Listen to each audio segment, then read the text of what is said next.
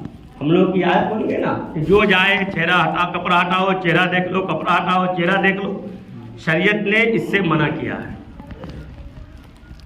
بار بار کسی میت کے چہرے کو نہیں دیکھنا چاہیے. میت اگر عورت ہو, مرنے والی اگر عورت ہے, تو کسی بھی غیر محرم کو اس کے چہرے کو دیکھنا یہ جائز نہیں ہے. کوئی عورت اگر مر گئی, ہمارے لیے دنیا میں بھی اس کے لیے دیکھنا جائز نہیں تھا, تو مرنے کے بعد بھی اس کے چہرے کو دیکھنا جائز نہیں ہے. یہ بات ایک دم اچھے سے یاد کریں. یوں تو کسی بھی میت کا, کسی بھی مرنے والے کا چہرہ بار بار نہیں دیکھنا چاہیے. کیوں؟ اس لیے کہ آقا علیہ السلام نے ارشاد فرمایا کہ مرنے والا اگر نیک ہوگا تو اس کے چہرے کی رونق بڑھ جاتی ہے, اور اگر خدا نہ خواستہ مرنے والا گنہگار ہو, کوئی کسی ایسے گناہ کا مرتکب ہو کہ مرنے کے بعد اگر اس کا چہرہ کالا پڑ جائے, اس کا چہرہ بگڑ جائے, اب جو دیکھنے جائے گا تو مر گیا, پھر بھی انسان جگہ جگہ چوک چوراہے پہ بیان کرے گا اتنا گنہگار تھا, چہرہ کالا پڑ گیا تھا, ہے نا. جو عیب اس کے چھپے ہوئے تھے, اللہ نے جن عیبوں کو دنیا میں ظاہر نہیں کیا,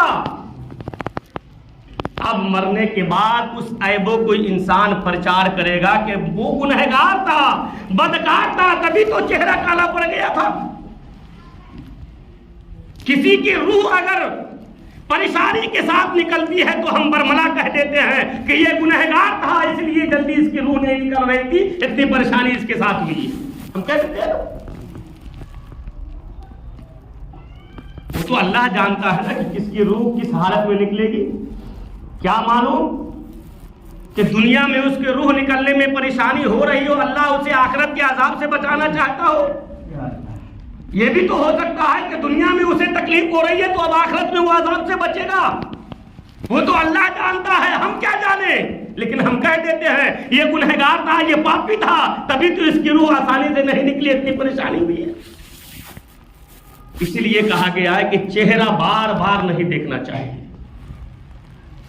اور جب انتقال ہو جائے تو جلدی سے اسے دفن کر دینا چاہیے. آج تو رواج بن گیا, یہ فیشن بن گیا ہے. برا لگے تو معاف کر دینا, لیکن حقیقت یہی ہے کہ یہ فیشن ہے, یہ دکھاوا ہے, محبت نہیں ہے. آج کی بات میں آج بھی کہتا ہوں, اگر آپ کو یقین نہیں ہو, آپ اپنے گاؤں میں گھوم کر کے دیکھ لے, کتنے ایسے بوڑھے ہوں گے جن کو دوائی کے لیے پیسہ نہیں ہوگا. 400 روپیہ جو بردہ پیشنٹ کا آتا ہوگا اس سے لوگ دوائی لاتے. وہ بیٹا کیا آج مر گیا؟ کیا وہ بیٹا آج فقیر بن گیا؟ اس کے پاس پیسہ نہیں ہے. کل تک جو ماں دوسروں سے مانگ کر کے اپنے دوائی لایا کرتی تھی, اسی کا بیٹا جب ماں مر جاتا ہے تو 10,000 روپے خرچ کر کے, 20,000 روپے خرچ کر کے جنازے میں آتا ہے. ایسا لگتا ہے کہ وہ بخشوانے آ رہا ہے. جسے جنازہ پڑھنا نہیں آتا ہو وہ بھی 20,000 روپے خرچ کر کے آتا. اگر اللہ نے اگر ذرہ برابر بھی عقل دیا ہے, تمیز دیا ہے, شعور دیا ہے, تو زندگی میں اپنے ماں باپ کا یا کسی کا خیال کرے. مرنے کے بعد تو دشمن بھی کاندھا دیتا ہوا نظر آتا. کیا فائدہ ہو, کسی کے لیے انتظار نہ کرے. اگر اتنی محبت ہوتی ہے, 1 ہفتے ہاسپٹل میں رہتا ہے انسان, لیکن کسی کو توفیق نہیں ہوتی ہے کہ باہر سے آ کر کے دیکھ لے. مر گیا, ہاں ہمارا ہے, دفن نہیں کیجیے گا. وہ پیر صاحب ہے, وہ آ رہے ہیں, اس کی مغفرت کروا دیں گے. برادران ملت اسلامیہ, دوسری بات, کل تک جو ماں کھانے کے لیے محتاج تھی, کل تک جو باپ کھانے کے لیے, اچھے کھانوں کے لیے محتاج تھے, جب اس کا انتقال ہو جاتا ہے تو وہی بیٹا 50 کلو 1 کنٹل گوشت لے کر کے لوگوں کو دعوت کر کے کھلاتا ہے. میت کا کھانا دعوت دے کر کے کھلانا یہ جائز نہیں ہے. چاہے تیجا کا ہو, 40واں کا ہو, 10واں کا ہو, دعوت دے کر کے کھلانا کہ آپ کو یہاں کھانے کی دعوت ہے, یہ جائز نہیں. حکم یہ ہے کہ آپ خانے رکھیں سال ثواب کے لیے, جو لوگ شریک ہو جائے تمام کو کھانا کھلا دیجیے, یہ درست ہے. بلا کر کے کھلانا یہ جائز نہیں ہے. اسی پیسے کو آپ زندگی میں دیں, اس سے زیادہ ثواب ہے. اور برادران ملت اسلامیہ, جب کسی عورت کا انتقال ہو جائے, تو اس کو ایک مشہور ہے لوگوں میں غلط مسئلہ کہ شوہر اب اسے دیکھ بھی نہیں سکتا ہے. اصل مسئلہ یہ ہے کہ اگر بیوی کا انتقال ہو جائے تو شوہر کے لیے حکم یہ ہے کہ شوہر اب انتقال کے بعد اس بیوی کو ہاتھ نہیں لگا سکتا. یعنی غسل دینا چاہے تو شوہر نہیں دے سکتا ہے، ہاتھ لگانا منع ہے، لیکن چہرہ دیکھنا شوہر کے لیے یہ جائز ہے. قبر میں جب اتارنے کا مسئلہ ہو تو اگر کسی عورت کا انتقال ہو تو کوئی عام آدمی قبر میں نہ اتارے، بلکہ جو ان کے اولاد ہو یا ان کے جو محرم ہو، جو اولاد ہیں، اور اگر اولاد وغیرہ نہیں ہے اس لائق تو جو متقی پرہیزگار انسان ہو. یوں تو ہر مردے کو قبر کے اندر وہی اتارے جو انسان متقی ہو. مسئلہ کہا گیا ہے کہ قبر میں اتارنے والا انسان چاہے کوئی بھی مردہ ہو، پہلا یہ ہونا چاہیے کہ وہ پرہیزگار ہونا چاہیے، دوسرا یہ ہونا چاہیے کہ وہ باتوں کو چھپانے والا ہو، ہر بات کو لوگوں کے سامنے بیان کرنے والا نہ ہو، ہے نا، چھپانے والا ہو. کیوں؟ قبر میں اگر کوئی غیر فطری چیز دیکھے، یعنی کسی کی قبر میں اگر کوئی سانپ آ جائے یا پھنس جائے یا کچھ ہو جائے، کچھ بھی ہو سکتا ہے، تو ایسے انسان کو قبر میں اتارے جو قبر میں اگر کوئی چیز دیکھے تو وہ دنیا میں آ کر کے لوگوں کو یہ نہ کہے کہ فلاں کو جب میں قبر میں اتار رہا تھا تو سانپ آ گیا تھا، دھنس گیا تھا، یہ ہو گیا تھا، تو اس سے مردے کی توہین ہوتی ہے. اس لیے ایسے انسان قبر میں اتارے جو نیک ہو، پرہیزگار ہو. اور عورتوں کو اتارنے والا ہونا چاہیے اولاد.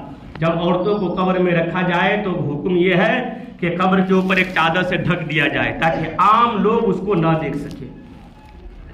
کتنی عزت ہے عورت کی، کتنا اونچا مقام ہے پردے کا، کہ مرنے کے بعد بھی شریعت نے پردے کا کتنا خیال کیا ہے.